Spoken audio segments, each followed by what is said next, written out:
So I decided I'd kayak Bulimba again, give it another go. So, 8:15 on Friday morning, I set off from the pontoon. So far so good.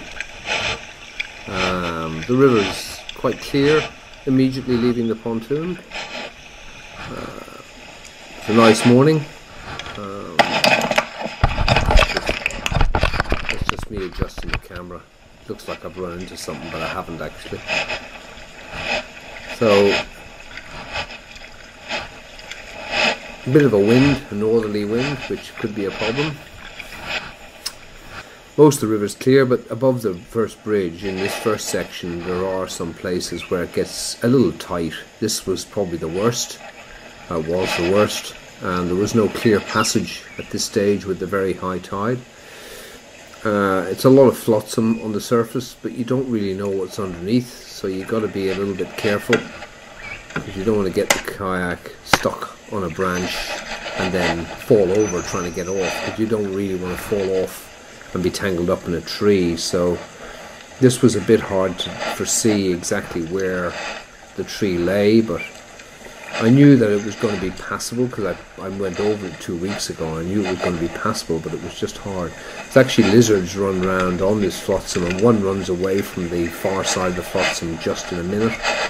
You can see it skittering across the water as it runs like crazy. See it there?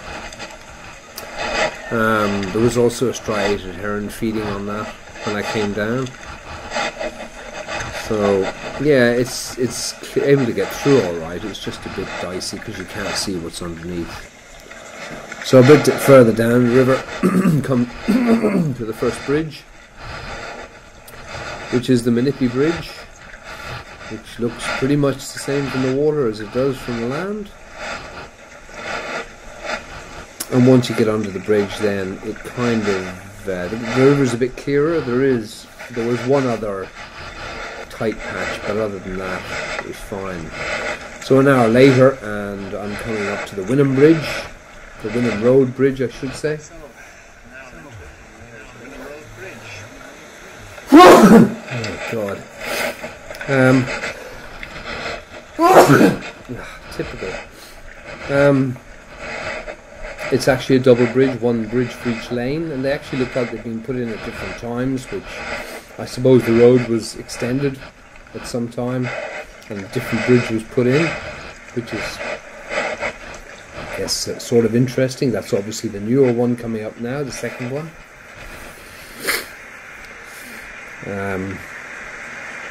So yeah, I just took a break in the shade of the bridge for a few minutes. You can see tree martins, I think the tree martins' nests up in the top corner. And there's a pipeline of some sort going over the bridge. So a bit further down the river, about another quarter of an hour beyond that, is the main motorway bridge. The noise was horrendous of the cars and trucks. You can't really hear it, but it was really noisy with the cars and trucks going overhead. Obviously this bridge is fairly extensive. It's also angles across a corner of the river, so it's actually longer, and it's quite a big construction, I suppose. The water underneath is probably, I don't know, I guess it would have to be at least a couple of meters deep. I never touched bottom anywhere with the paddle, or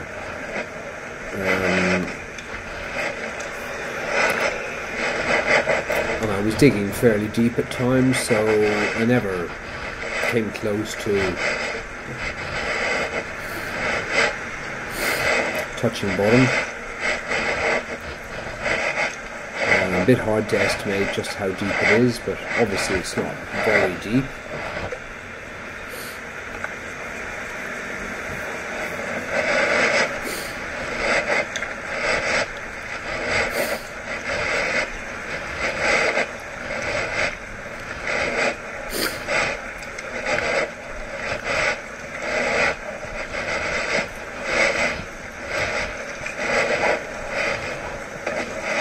So about another 10 minutes down the river, approaching what I think was about the 8 kilometre mark, I came to an area where I couldn't really see a clear way through. Obviously there is a way through, but it was quite heavily treed, and the trees came down fairly low to the water. It was a very high tide. As you can see, the water's right up under the trees, a maximum high tide. I don't know what height it was, I forgot to look it up, but at this point I decided anyway, after an hour and 20 minutes, it was time to head home. So I just turned and headed back with the tide, although the tide was still coming in, and this was an hour after, now let's see, this was it was after high tide, which was at 9:30, and this was probably 9:45. The tide was still coming in at this point in the river, which was quite interesting. Towards the end of my kayak, just before I got back to the pontoon, the tide seemed to stop. So it probably seems to flow for at least an hour after the high tide. It seems to still be flowing in, and then then it obviously stops before it turns and flows back out again. So I headed back, and it was about an hour later, I came back to the pontoon. Pretty knackered actually. My wrists were really tired, my arms were tired, my legs needed a stretch, but 2.5 hours I was fairly happy with. I figure I did about 16 k's, so I mean the river's pretty cool. It's like you could be in the Amazon, I reckon, although I've never been there, but